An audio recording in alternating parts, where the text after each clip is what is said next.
Esto es un poco prácticamente no para tratar de convencer al resto del mundo futbolístico, al hincha de Estudiantes, al de Platense, porque ahora todos se unieron levantando la bandera de la justicia. Lamentable lo de los hinchas de Platense también tirando piedras ahí al costado de la General Paz cuando pasaban simpatizantes de River con los micros, con los autos, con familias, porque no eran los barras y sin embargo prácticamente que los quisieron emboscar. O sea, si esa es tu manera de festejar, bastante patético tenés que ser, bastante miserable, bastante cagón tenés que ser, pero justamente hoy, lamentablemente también en este vivo, le vamos a dedicar mucho espacio a los cagones y a los miserables. Ayer cuentan, no me consta, pero no sé si ustedes, que Beligoy intentó periodismo mediante, porque no sé si él salió al aire en algún lado. No habla, hace mucho tiempo que no habla. Bueno, decir que su sobrino, un árbitro normal, internacional,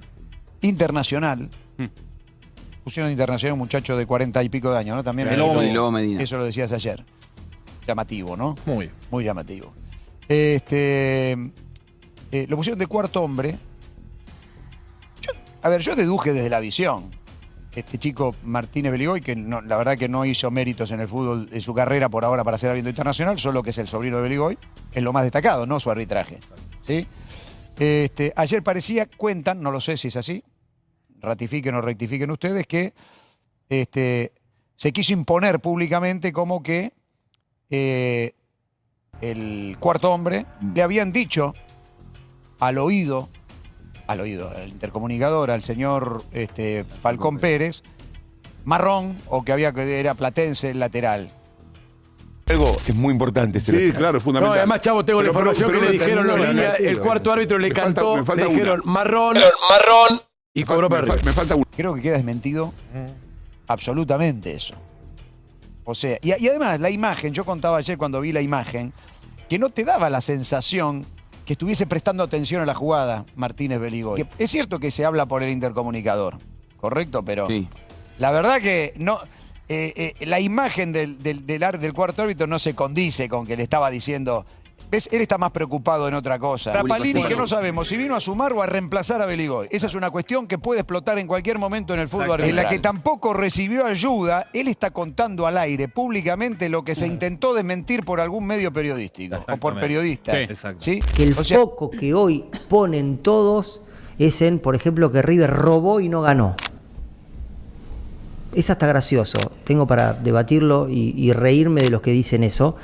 Pero hay tal odio a River y tal odio a Gallardo, a las dos cosas, que todo lo potencian y disfrutan de esa derrota. Por eso, si encima los de River mismos se tiran tiros en los pies internamente, le das de comer a un montón de gente. A ver, yo dije que es un fin de ciclo porque, repito, River tenía algunos objetivos en estos 9 meses y no los cumplió. 4 objetivos tenía Gallardo en estos 9 meses y no cumplió ninguno. Y está dirigiendo a River Plate, no está dirigiendo un equipo chico del fútbol argentino. Bueno, Desde la misma cadena, un periodista decía que le había llegado la información de que el cuarto árbitro, repito, el sobrino de Beligoy, es el que le había cantado entonces al juez central marrón, como indicando que el lateral, famoso por el cual están llorando muchos, era favorable a Platense y que el árbitro entonces decidió ignorar. Esto quedó desmentido por Mariano Clos. Él usó para reforzar entonces su descargo que esto era lo que justamente anunciaba Rapalini cuando Rapalini claramente en esa entrevista que le concede de manera exclusiva al diario Le dice que no recibió la ayuda ni del cuarto árbitro ni de los líneas para que le advirtieran que esa famosa pelota que representó un lateral a 70 metros del arco de Platense, entonces había sido mal cobrado, ¿no? Ahora, bueno, ¿quién es el sobrino de Beligoy? El señor Federico Beligoy es el director nacional del arbitraje, es decir, el que maneja los árbitros en nuestro fútbol, y es el secretario general de la Asociación de Árbitros Argentinos, es decir, el gremio. Con su poder y en su rol, maneja los árbitros. Decide quién tiene ascensos meteóricos. Un árbitro normalmente llega a primera división 5, 6, 7, 8 años. Más cerca de los 7 y 8 años en llegar a primera que los que te voy a nombrar ahora. Estoy hablando de Sebastián Martínez Beligoy, el sobrino de Federico Beligoy. Y los datos son los siguientes. En 2021 debutó en la Primera B en un partido entre la Guayurquiza y San Miguel. Al año siguiente, en 2022, tuvo 13 partidos en la Primera Nacional. Pero además, ese mismo año, debutó en Primera División, en la fecha 27, en un partido entre Unión de Santa Fe y Central Córdoba.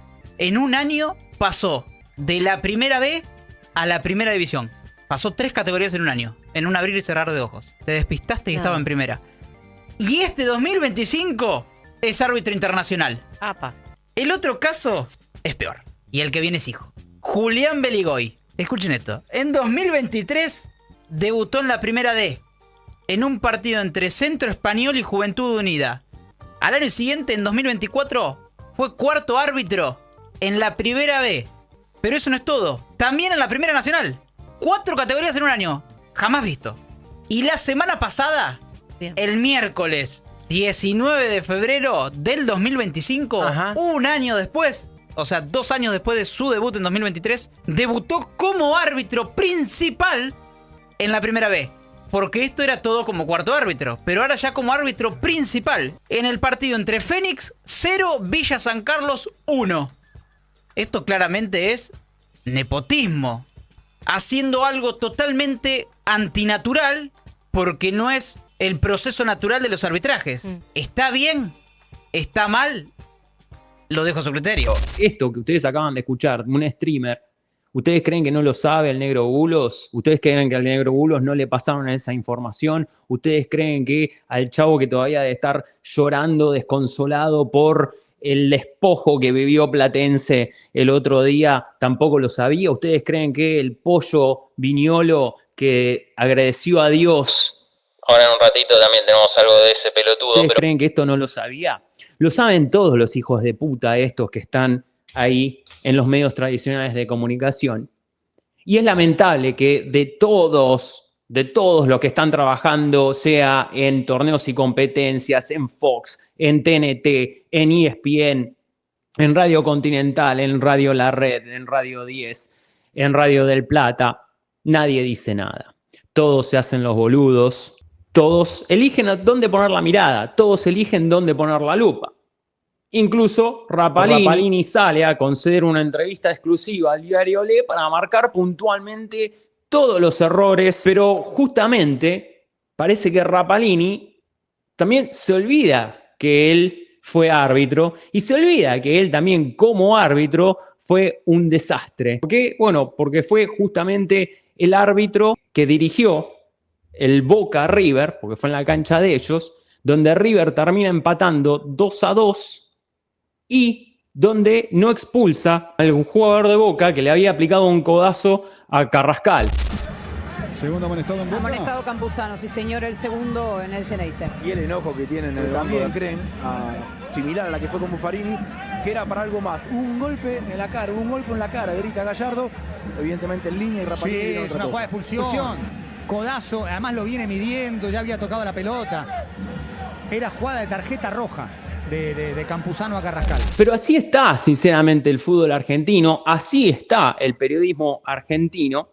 Y obviamente que cuando hablamos, ¿no?, del periodismo argentino, después también algo que ustedes veían en uno de los informes, que era, mientras hablaba Hernán Castillo, todos los que habían salido casi que al unísono a pegarle a River y a levantar la bandera de la justicia, ¿no? Entonces uno de ellos, ¿quién no iba a ser que el señor Franelita Carroza, ¿no?, diciendo Platense dejó afuera al sistema, arriba las manos, decía Pablo Carroza. Si River es el sistema, Pablo, vos sos la prostituta del sistema. Vos sos la prostituta del sistema. Porque vos servís al sistema para operar. Vos servís al sistema justamente para desviar el foco para donde lo querés desviar. Usás al sistema también para mentir.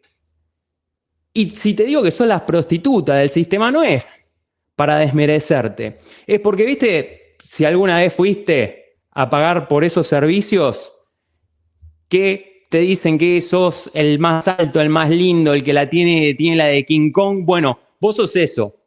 con la franelita, cuando sacás la franelita y decís que Tapia es el mejor dirigente en la historia del fútbol argentino. ¿Pero Chiqui Tapia?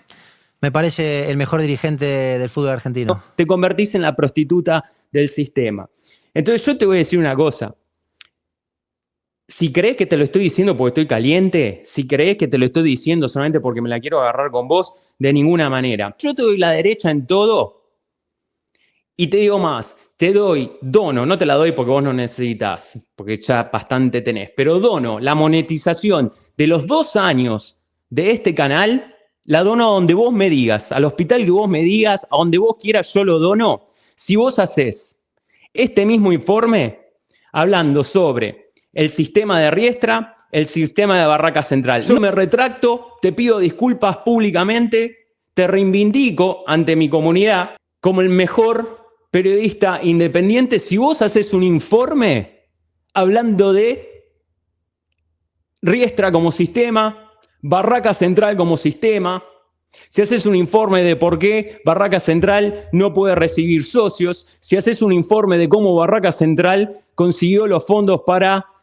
la modernización de su estadio y de chapa de bonus para que veas, cierro el canal. Cierro el canal. ¿Te parece? Cuando hagas eso, entonces yo no voy a tener ningún problema en que salgas a decir que a River es el sistema, que a River lo ayudan, que a River lo quieren beneficiar. Entonces ahora no te hagas el pelotudo. Si realmente tenés las manos limpias, la conciencia tranquila, y si realmente sos independiente y objetivo, hacé el informe de Riestra, hacé el informe de Barraca Central, hacé el informe de Independiente Rivadavia, hablá del sobrino de Beligoy, dejá de hacerte el boludo. Ahí está. Vamos al próximo informe y este va a ser el informe más largo. Para que ustedes también se den cuenta de esta operación, que es sincronizada. Van a haber 2 periodistas diferentes diciendo palabra textual lo mismo. ¿Por qué Boca no tiene la paz de River? Entonces vamos al que vive en paz, al que convive con una paz absoluta. Y yo les digo que ese equipo que vive en paz, como para tomar el marco de la nueva dirigencia, después de 8 años de Donofrio, en donde consiguió la Copa Libertadores y todo lo que consiguió, en el 2022, River logra 0 campeonatos. A partir del 2022, cuando arranca la presidencia de Brito, ese primer año de la gestión de Brito, no por culpa de Brito, pero digo, ese primer año de la gestión, ya sin Donofrio, River no gana nada. Con Gallardo como técnico. Hasta que cerca de fin de año, o a fin de año, Gallardo decide irse de River. No le fue bien en lo deportivo y se termina yendo Gallardo. A partir de ahí... Comienza el año 2023. River nombra un técnico. Vive en paz, elegido por Martín de Michelis, y asume Matías Patanián. Ahí hay un cambio en la estructura de River. Se genera una secretaría técnica que antes funcionaba pero no tenía todo el poder, con Patanián a la cabeza. Gana una liga. Primeros 6 meses fantásticos. A partir de esos 6 meses comienza la debacle futbolística de River. Eliminado de la Copa Libertadores de América, eliminado de la Copa Argentina, 16avos de final.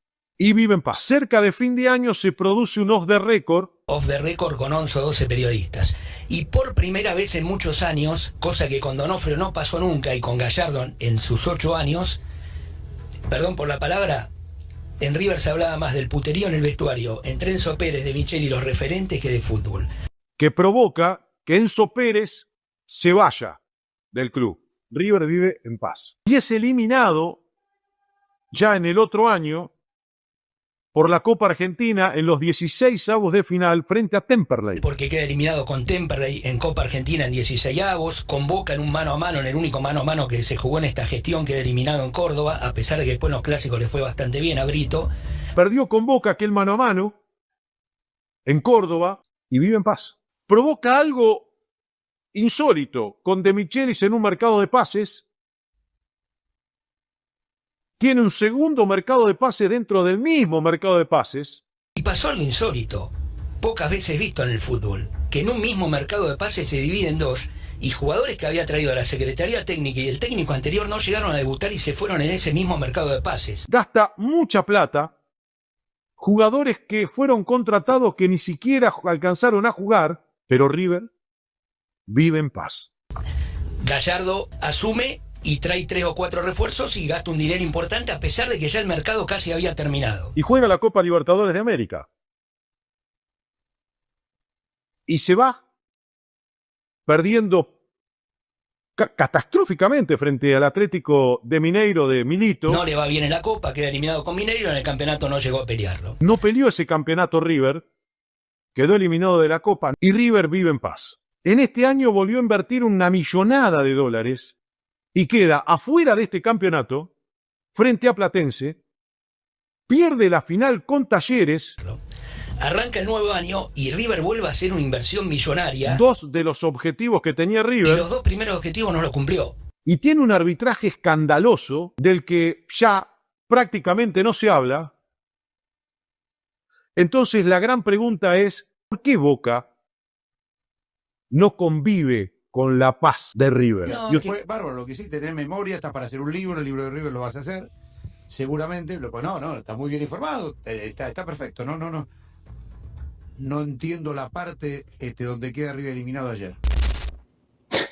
Si ustedes creen que estos dos editoriales fueron con meses de separación, bueno, esto ocurrió esta semana, post eliminación con Platense. Aprovecho para compartir con ustedes ahí del otro lado en el chat el último clip que tengo, que justamente es de ese programa, ¿no? Donde estaba también el Chavo Fuchs con su indignación, pero la palabra del conductor, del Pollo Viñolo, que decía esto, pero también en el informe lo que van a ver es cómo se olvidaba, siendo protagonista ahí, testigo de donde estaban sucediendo los hechos, de esta otra cosa algunos años atrás. Mírenlo.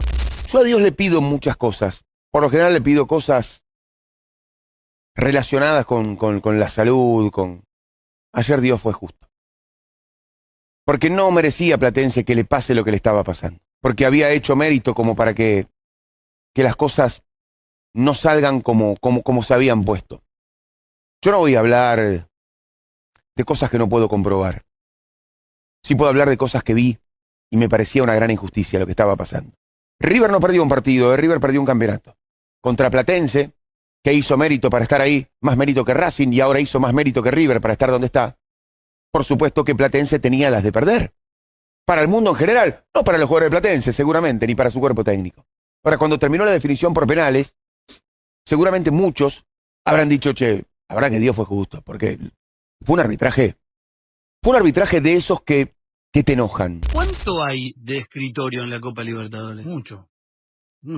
Vos tenés que tener un equipo capacitado para ir a ganar, porque el escritorio no te va a definir en el campo de juego.